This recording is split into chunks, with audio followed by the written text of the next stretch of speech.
ଏଥର 1000 ଟଙ୍କା ଥିଲା କିଏ ନେଲା? ମୁଁ କେମିତି ଜାଣିବି? ଥିଲା କିଏ ନେଲା?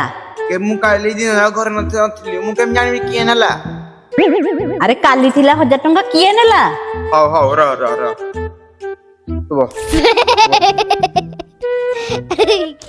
ଦେ ଆରେ 1000 ଟଙ୍କା ଥିଲା ବାପା ପକେଟରୁ କିଏ ଖର୍ଚ୍ଚ କଲା? କିଏ ଖର୍ଚ୍ଚ କଲା?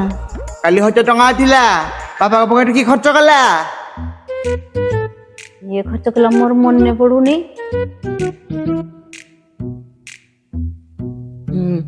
ମୋର ମନେ ପଡେ ମୁଁ ଭୁଲି ଭୁଲା ଗଲି କିଏ ନେଇଗଲା ବୋଧେ ଆଉ। ହଁ ଖାଲି ସମସ୍ତେ ନେଇ ଯାଉଛି ଖର୍ଚ୍ଚ କରିନା ଆଡେ ପୁଅ ନା ଦିଶୁଦବ